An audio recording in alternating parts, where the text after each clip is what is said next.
Right, YouTube, it's Shadow King Nazareth, and I'm here to give my review on Avengers 2 Age of Ultron. Now, I just saw the movie today, around 2 o'clock. We saw the 3D version, but we all know the joke about 3D, so no point going in there. Uh, Basically, the plot was that uh, the Avengers, after uh, stopping Hydra from their typical nefarious plans.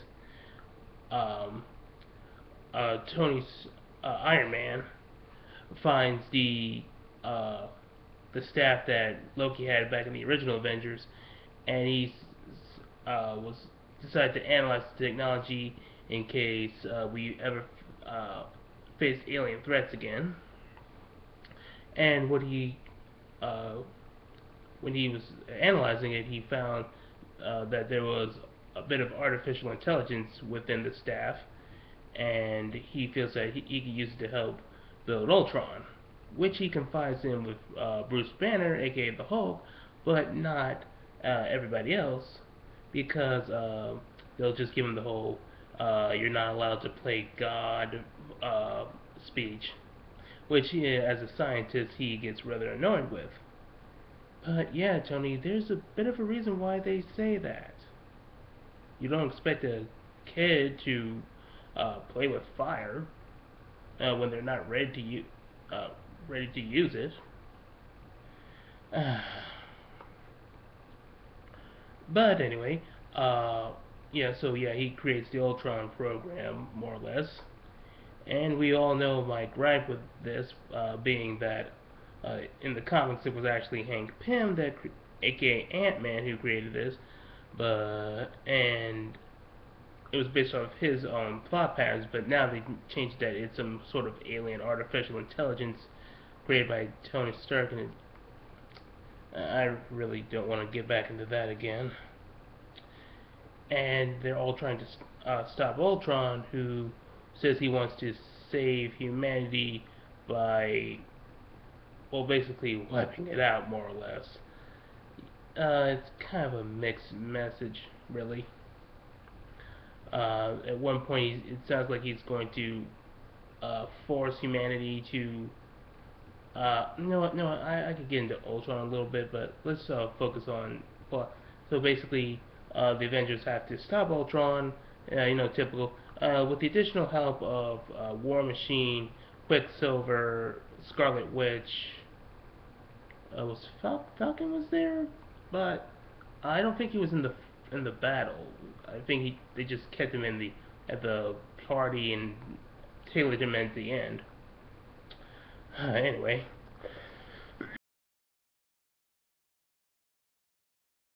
character development with Thor uh, um, just realizing that uh, basically the whole scope of the situation that they've created with the whole Infinity Stones thing being in the staff that Loki used, and he just gained a greater wider scope of what it's all going to be, leading the whole Infinity Gauntlet story with Thanos and what have you. And he feels that needs to take on this responsibility to protect the Earth and the universe before something bad happens. Which was a nice bit of development. It's going to make it something interesting for Thor 3. Uh, I'd say the person who got the most development was, ironically, Hawkeye, who became a running gag, really. And I'm not gonna lie, I kind of also been a part of it as well. But I'm actually being surprised what they actually have established him as a family guy, and saying that he knows he's the Arrow guy, but he's at the end of the day he's still a hero because he's still the normal guy trying to do the right thing. Uh, yeah, it's basically what you see with Krillin and Usopp and what have you. They're not being the most powerful characters, but they still do what they can to help. Uh, Basically, they gave Tony Stark the whole Pandora's box story. So yeah, that's pretty much goes as it went. Captain America, I can't really talk too much. I mostly basically they were trying to set up elements for the Civil War, but guys, no matter how much you try to build it up, it's still gonna be rushed. You don't have enough heroes for it, and on top of that, you establish Tony Stark as an anti-government kind of guy, and yeah, he's gonna be a complete hypocrite once he joins the government. Yeah. Uh, but we did see that going back to Iron Man, we did see some darker side to Tony as he's willing to uh, hold secrets and uh, willing to do anything it takes to get the job done. Basically, going with the how Spock said in Star Trek, uh, with the needs of the many outweighing the needs of the few, blah blah blah. Yeah, so it's kind of a dark twist on that, but in the end of the day, he's still a hero. Uh, Hulk, they. Oh, no. This is gonna be have to be a double one. The whole Hulk and Black Widow romance. I think that was actually the worst part of the movie. It feels so contrived. It felt like something you see from a fan fiction. Uh, it really pulled me out of the movie at times. Uh, and on top of that, why is he getting together with Black Widow? He's supposed to be with Betty Ross. Last time I checked, she's still around. And probably some people are going to say that she's not as appealing as Black Widow because she's not a spy who can uh, does well in hand-to-hand combat. Um, Guys, you do as in the comics, or rather you did before you changed it, that Betty Ross became the Red She-Hulk. That doesn't bring any ideas. But yeah, and Hulk doesn't even say anything. He just does the growls, and so really wasn't there was no point to bringing Lou Ferrigno in there. I mean, you could have just had used the audio archives from the last movies, and it would have made about as much as difference. Uh, Quicksilver and Scarlet Witch. Quicksilver, I did like how they translated his powers. How that was definitely how a Speedster did it, instead of how X-Men Days of Future Being Okay days, where they just basically made it that the whole world stops instead of it just slowing down, and it's getting ridiculous. This was a much more accurate translation of the speedster power of Quicksilver. Though I don't think they really did much with his character, aside from the guy who's on the wrong side and trying to make things right. And a bit of a spoiler warning, they kind of kill him off. Though Joss Whedon did say that uh, somebody was going to die in this movie. As Scarlet Witch, she was alright. Basically going the same route with uh, as Quicksilver. Uh, Sorry. Hopefully someone will answer that real quick. Alright, thank you. So yeah, and it also again bugs me that uh, these are two of Magneto's kids, yet we can't go into that because Marvel doesn't have the right to X-Men. But at least it's not as big a slap in the face as it was in X-Men Days of Just Being Okay movie.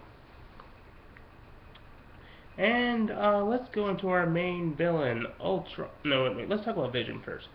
Vision was actually one of the best parts of the movie, as they literally translated his character perfectly from the comics, being this character created by Ultron, but yet having this sense of morality and trying to figure out uh, how he fits into the world, being a cyborg more or less, not being human, not being machine, and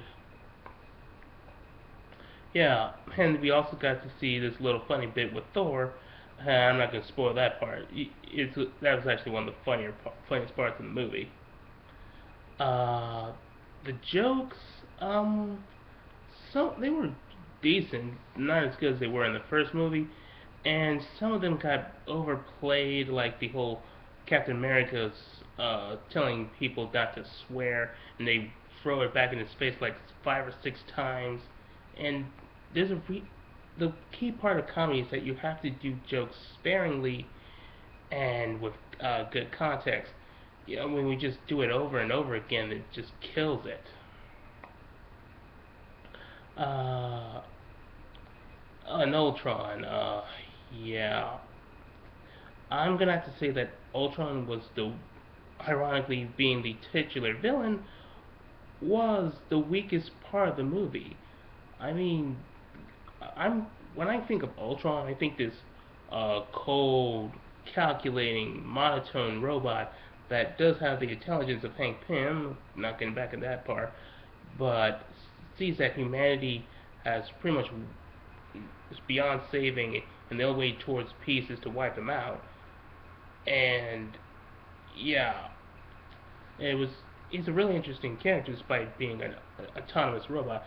But here it's kind of awkward because they try to give him emotions, and that's really it goes against Ultron's uh, status quo because Ultron hates emotion. He thinks that that's what makes humans so chaotic and volatile, and it kind of makes him a bit of a hypocrite.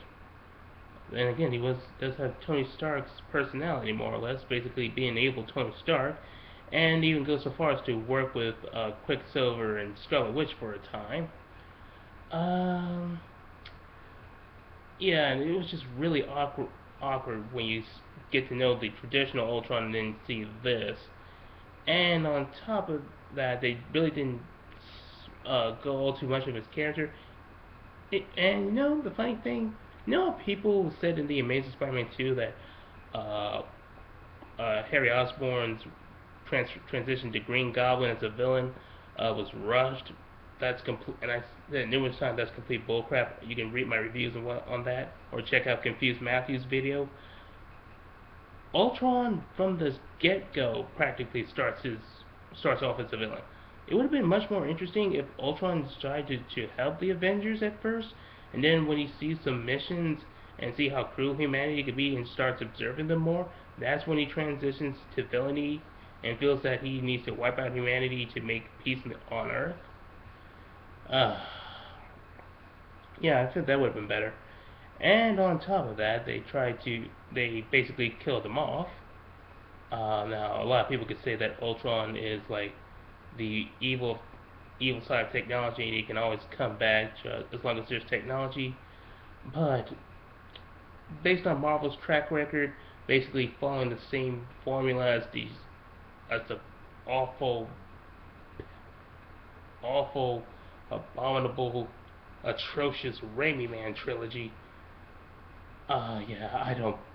Basically killing off your villains before they can actually expand on them, yeah, I don't place much stock in it. So the only ones we got are Loki and the Winter Soldier, and Winter Soldier is more of an anti-hero at this point.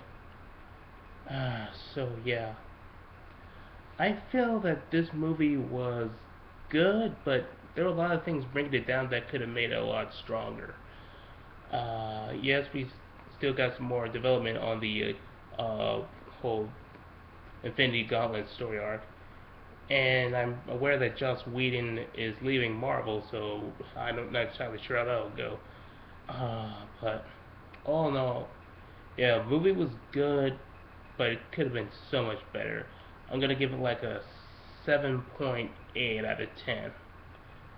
So yeah, that was that. So next video, I'm gonna be talking about something that brings a little bit more joy to me. I'll catch you guys later.